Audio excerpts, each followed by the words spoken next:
Assalamualaikum warahmatullahi wabarakatuh. Terima kasih kepada Profesor Riza Yuli Ratno Setiawan yang sudah memberikan saya kesempatan untuk menyampaikan presentasi saya pada kesempatan kali ini mengenai topik dampak perubahan iklim terhadap peristiwa ekstrim dan pemutihan terumbu karang. Pada kesempatan kali ini, yang pertama saya akan menjelaskan terlebih dahulu perubahan iklim menyebabkan peningkatan frekuensi dan intensitas cuaca ekstrim, perubahan pola hujan, peningkatan suhu udara, dan juga permukaan laut. Peristiwa ekstrim ini meliputi kondisi cuaca yang berada di luar batas normal dan berpotensi merusak.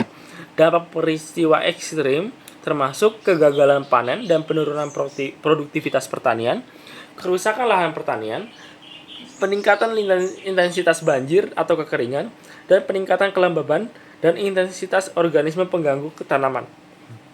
Perubahan iklim tidak hanya meningkatkan frekuensi kejadian ekstrim, tetapi juga memperparah tingkat keparahannya. Dampak perubahan iklim terhadap peristiwa ekstrim, yang pertama adanya intensitas dan frekuensi badai yang lebih kuat. Kenaikan suhu permukaan laut atau SPL akan memberikan energi panas dan kelembaban yang lebih banyak ke atmosfer, sehingga air laut yang hangat menjadi bahan bakar badai tropis, dan badai menjadi lebih kuat dan curah hujan yang dihasilkan juga lebih deras. Dampaknya, kerusakan infrastruktur, banjir bandang, meningkatnya resiko gelombang badai di wilayah pesisir. Lalu, berikutnya adalah gelombang panas yang lebih sering dan ekstrim. Peningkatan suhu udara rata-rata global menyebabkan gelombang panas menjadi lebih sering, berlangsung lama, dan suhu lebih tinggi. Dampaknya, resiko penyakit terkait panas meningkat, kualitas udara menurun, dan memicu kebakaran hutan yang lebih mudah terjadi dan menyebar cepat terutama di wilayah kekeringan. Lalu, perubahan pola curah hujan, yaitu kekeringan dan banjir. Atmosfer yang lebih hangat mampu menahan lebih banyak uap air, sehingga intensitas curah hujan lebih ekstrim dapat lebih meningkat di wilayah tertentu. Pergeseran pola cuaca menyebabkan wilayah lain mengalami kekeringan berkepanjangan atau kekeringan ekstrim. Dampaknya, banjir dan kekeringan yang berkepanjangan mengancam ketahanan pangan, krisis air, dan risiko kebakaran lahan yang lebih tinggi. Lalu berikutnya saya akan membahas mengenai pemutihan terumbu karang atau coral bleaching dan penyebab utamanya. Terumbu karang adalah ekosistem laut yang sangat rentan terhadap peningkatan suhu permukaan laut akibat pemanasan global. Aktivitas manusia seperti pembakaran bahan bakar fosil dan deforestasi meningkatkan gas rumah kaca yang memerangkap panas di atmosfer. Laut menyerap sebagian besar panas ini, menyebabkan anomali suhu laut yang membahayakan organisme laut termasuk karang.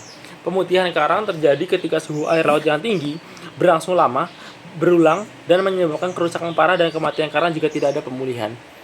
Pencemaran laut dari limbah rumah tangga, pertanian, dan industri juga memperburuk kondisi karang dengan mempercepat pertumbuhan alga patogen, menurunkan kadar oksigen di perairan, dan meningkatkan stres karang dan kerentanan terhadap pemutihan. Lalu, mekanisme pemutihan terumbu karang itu bagaimana? Yang pertama, terumbu karang memiliki hubungan simbiosis dengan alga mikroskopis Zooxanthellae yang hidup dalam jaringan karang. Zooxanthellae melakukan fotosintesis dan menyediakan hingga 90% energi yang dibutuhkan karang, sekaligus memberikan warna cerah pada karang.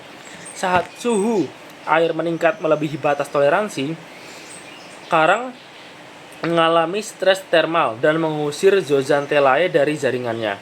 Akibatnya, karang menjadi transparan dan kerangka putihnya terlihat, dikenal sebagai pemutihan atau bleaching. Karang yang memutih masih hidup tetapi dalam kondisi stres fisiologis, kehilangan energi, dan rentan terhadap penyakit. Jika kondisi ini tidak membaik, dalam beberapa minggu hingga bulan, karang tersebut akan mati. Faktor lain yang mempercepat pemutihan dan kondisi pemulihan, yang pertama adalah intensitas cahaya matahari yang tinggi. Yang kedua, kualitas air yang buruk akibat limbah dan sedimen tinggi. Wilayah pesisir yang terdegradasi biasanya mengalami pemutihan yang lebih parah dibandingkan perairan alami dan terlindungi. Mekanisme pemutihan bersifat reversibel. Jika suhu air kembali normal dan tekanan lingkungan menurun, namun pemulihan tidak selalu spontan, terutama jika terjadi pemutihan berulang dalam waktu singkat. Siklus stres juga berulang, menyebabkan kematian karang serta secara luas dan dapat berdampak sistemik pada ekosistem laut tropis. Lalu, dampak pemutihan karang terhadap ekosistem laut yang pertama adalah kehilangan habitat. Terumbu karang menyediakan habitat sumber makanan dan tempat berkembang biak bagi lebih dari 25% spesies laut. Matinya karang menyebabkan spesies kehilangan habitat dan berisiko punah dan bermigrasi. Berikutnya adalah penurunan keanekaragaman hayati. lalu disrupsi rantai makanan, dan yang terakhir adalah penurunan produktivitas perikanan dan kerentanan terhadap bencana alam. Matinya karang ini dapat berdampak pada berkurangnya hasil perikanan dan meningkatnya risiko bencana alam terkait ekosistem laut. Sekian presentasi yang dapat saya sampaikan. Terima kasih. Wassalamualaikum warahmatullahi wabarakatuh.